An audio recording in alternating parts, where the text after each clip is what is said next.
कल इसी दिन जब चर्चा हो रही थी इस समय मैंने कहा था कि ये कॉन्फ्लिक्ट को और बढ़ा रहे हैं और ये ट्रंप का जिस तरह उनका ईरान में इंटरवेंशन था उसी तरह ये इसको बंद करने की साजिश है।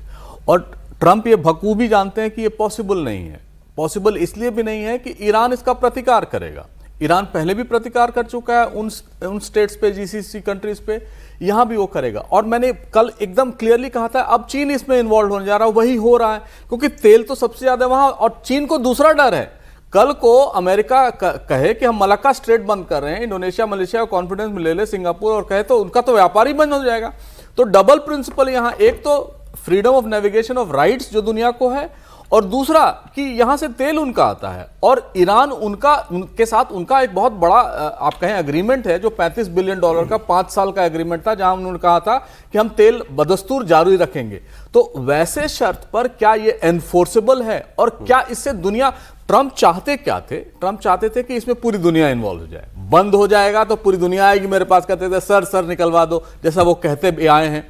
तो वैसा कुछ सोच रहे थे, लेकिन जो तलखी इस समय चीन दिखा रहा है वो तलखी चीन क्या करेगा? रोक ले अब ईरान से तेल लेकर के, तो ट्रंप कह रहे हैं मैं किसी को नहीं जाने दूंगा, तो क्या करेगा ट्रंप?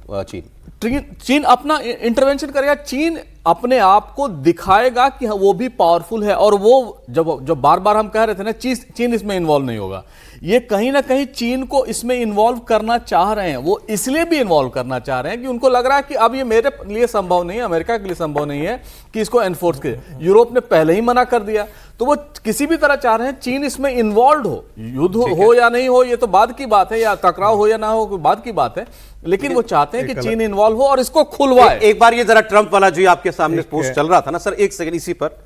अब ये ट्रंप का दोहरा रवैया नहीं तो क्या है, या डबल स्पीक नहीं है तो क्या है? वो कह रहे हैं कल 35 जहाज निकले, इनका ब्लॉकेड कल शाम से शुरू हुआ है ना, ट्रंप का जो ब्लॉकेड है अमेरिका का, तो मतलब ज्यादा जहाज तो पूरे दिन में उससे पहले निकल गए। इसका मतलब क्या है? सीज फायर की दो ही शर्त थी, जो सीज फायर करने की शर्त थी कि तो बम गोला नहीं चलेगा और स्ट्रेट ऑफ हॉर्मुज खुलेगा। अगर 35 जहाज 34 जहाज कल निकले हैं तो ईरान ने ही ना निकलने दिए होंगे, तभी निकले होंगे। बिल्कुल। तो मतलब ईरान ने अपना एंड ऑफ बार्गेन पूरा किया, उसने स्ट्रेट ऑफ हॉर्मुज को खोल दिया। फिर ट्रंप के पास ये ब्लॉकेड करने का जो है वो क्या रीजन है? अब अगर आपको समझौता अभी पहले दौर में बातचीत में नहीं बात बनी, आप दोबारा बात कीजिए, लेकिन हॉर्मुज को हॉस्टेज क्यों बना रहे हैं? ट्रंप क्यों बना रहे हैं? देखिए, हम लगता है कि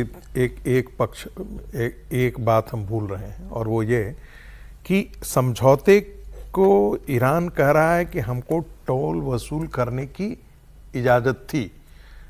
अमेरिका कह रहा है कि ऐसा हमने कुछ नहीं कहा था। सवाल यहां आकर के अटका हुआ है।